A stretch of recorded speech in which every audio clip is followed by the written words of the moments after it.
Senate minority leader ਚੱਕ Schumer ਉਹਨਾਂ ਨੇ ਇਹ ਕਿਹਾ ਆ ਵੀ ਜਿਹੜੇ ਡੈਮੋਕ੍ਰੇਟ ਆ ਉਹ ਰਿਪਬਲਿਕਨਸ ਨੂੰ ਫੋਰਸ ਕਰੂਗੇ ਵੀ ਵੋਟ ਪਾਓ ਕੰਟਰੋਵਰਸ਼ੀਅਲ ਵੈਪਨਾਈਜੇਸ਼ਨ ਲੀਗਲ ਫੰਡ ਜੋ ਪ੍ਰੈਜ਼ੀਡੈਂਟ ਡੋਨਲਡ ਟਰੰਪ ਹੁਣੀ ਪੁਸ਼ ਕਰ ਰਹੇ ਹੈਗੇ ਆ।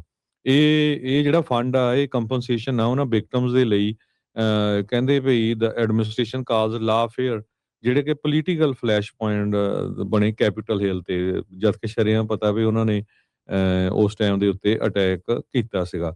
ਰਿਪਬਲਿਕਨਸ ਨੇ ਵੀ ਕਈਆਂ ਨੇ ਇਸ ਜਿਹੜਾ ਇਹ ਫੰਡ ਆ ਉਹਦਾ ਵਿਰੋਧ ਕੀਤਾ ਹੈਗਾ।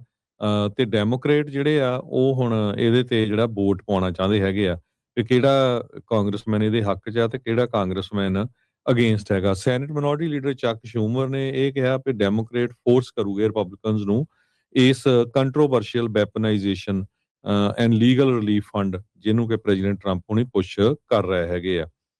ਸੋ ਉਹਦੇ ਉੱਤੇ ਇਸ ਹਫ਼ਤੇ ਜਿਹੜੀ ਆ ਡੈਮੋਕ੍ਰੇਟ ਪੂਰੀ ਜਿਹੜੀ ਕੋਸ਼ਿਸ਼ ਕਰਨਗੇ ਤਾਂ ਕਿ ਜਿਹੜਾ ਇਹ ਕਹਿੰਦੇ ਵੀ ਸਲਸ਼ ਫੰਡ ਆ ਇਸ ਨੂੰ ਕਿਲ ਕੀਤਾ ਜਾ ਸਕੇ ਤਾਂ ਕਿ ਇਹ ਆਵੇ ਹੀ ਨਾ। ਕਹਿੰਦੇ 1 ਸੈਂਟ ਗੋਜ਼ ਆਊਟ ਦਾ ਡੋਰ।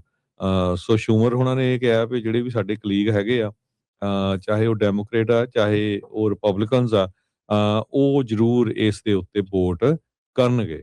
ਸੋ ਵਰਜੀਨੀਆ ਦੀ ਕੋਰਟ ਨੇ ਆਲਰੇਡੀ ਟੈਂਪਰੇਰੀਲੀ ਬਲੌਕ ਕਰ ਦਿੱਤਾ ਸੀ justice department from taking further action ਇਸ ਫੰਡ ਦੇ ਵਿੱਚ।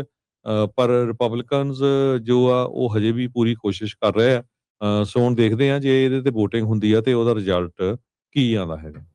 ਜੀ ਹਰਜੋਤ ਸਿੰਘ ਜੀ, ਇਸ ਬਾਬਤ ਜਿਹੜੇ ਸਾਬਕਾ ਉਪ ਰਾਸ਼ਟਰਪਤੀ ਮਾਈਕ ਪੈਂਸ ਨੇ ਵੀ ਜਿਹੜਾ ਉਹ ਬਿਆਨ ਦਿੱਤਾ। ਕਹਿੰਦੇ ਵੀ ਇਹ ਟੋਟਲੀ ਜਿਹੜੀ ਟਰੰਪ ਐਡਮਿਨਿਸਟ੍ਰੇਸ਼ਨ ਆ ਜਿਹੜੀ ਕਹਿੰਦੇ ਕੰਜ਼ਰਵੇਟਿਵ ਵੈਲਿਊਜ਼ ਤੋਂ ਬੜੀ ਪਰੇ ਜਿਹੜੀ ਉਹ ਹੋ ਚੁੱਕੀ ਆ। ਮਾਈਕ ਪੈਂਸ ਉਹਨਾਂ ਨੇ ਬਿਆਨ ਦਿੱਤਾ, let's get ਰਿਡ of this fund, ਜਿਹੜਾ ਇਹ ਫਰੈਂਡਸ ਐਂਡ ਫੈਮਿਲੀ ਲਈ ਸਲਸ਼ ਫੰਡ ਟਰੰਪ ਉਹਨਾਂ ਨੇ ਬਣਾਇਆ ਆ ਤਕਰੀਬਨ 1.8 ਬਿਲੀਅਨ ਜਿਹੜਾ ਉਹ ਡਾਲਰ ਦਾ। ਕਹਿੰਦੇ ਵੀ ਇਹ ਡੀਪਲੀ ਓਫੈਂਸਿਵ ਆ ਤੇ ਕਹਿੰਦੇ ਵੀ ਇਦਾਂ ਦੇ ਜਿਹੜੇ ਫੰਡ ਆ ਕੰਪਨਸੇਟ ਕਰਨਾ ਉਹਨਾਂ ਲੋਕਾਂ ਨੂੰ ਜਿਨ੍ਹਾਂ ਨੇ ਪੁਲਿਸ ਅਫਸਰਾਂ ਨੂੰ ਮਾਰਿਆ, ਕੈਪੀਟਲ ਨੂੰ ਵੈਂਡਲਾਈਜ਼ ਕੀਤਾ 6 ਜਨਵਰੀ ਵਾਲੇ ਦਿਨ। ਕਹਿੰਦੇ ਵੀ ਉਸ ਟਾਈਮ ਦੇ ਉੱਤੇ ਵੀ ਜਦ ਉੱਥੇ ਜ਼ਿਆਦਾ ਰਿਪਬਲਿਕਨਸ ਵੀ ਜਿਹੜੇ ਉਹ ਸੀਗੇ। ਸੋ ਇਹ ਕਹਿੰਦੇ ਵੀ ਬੜੀ ਇੱਕ ਮਾੜੀ ਜਿਹੜੀ ਉਹ ਗੱਲ ਵਾਪਰ ਰਹੀ ਹੈਗੀ ਆ। ਸੋ ਮਾਈਕ ਪੈਂਸ ਵੀ ਇਸ ਸਲਸ਼ ਫੰਡ ਦੇ ਉਲਟ ਜਿਹੜੇ ਉਹ ਆਏ ਹੈਗੇ ਆ। ਸੋ ਕਹਿੰਦੇ ਵੀ ਡੀਪਲੀ ਓਫੈਂਸਿਵ ਇਹ ਹੈਗਾ ਆ। ਤੇ ਨਾਲ ਉਹਨਾਂ ਨੇ ਇਹ ਵੀ ਜਿਹੜਾ ਉਹ ਕਿਹਾ ਵੀ ਉਹਨਾਂ ਨੇ ਪੈਕਿਸਤਾਨ ਵਾਲੇ ਮੁੱਦੇ ਦੇ ਉੱਤੇ ਵੀ ਬਿਆਨ ਜਿਹੜਾ ਉਹ ਦਿੱਤਾ। ਕਹਿੰਦੇ ਵੀ GOP ਹੈਜ਼ ਲੋਸਟ ਓਵਰ ਵੇ ਤੇ ਕਹਿੰਦੇ ਪਰ ਡੈਮੋਕ੍ਰੇਟਸ ਤਾਂ ਉਹਨਾਂ ਦਾ ਤਾਂ ਦਿਮਾਗ ਹੀ ਖਰਾਬ ਹੋ ਗਿਆ ਆ।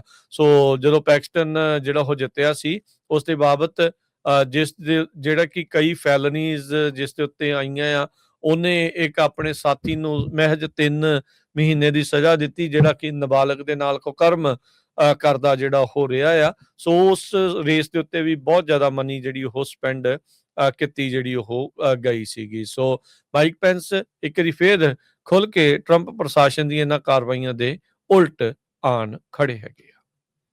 ਜੀ ਬਿਲਕੁਲ।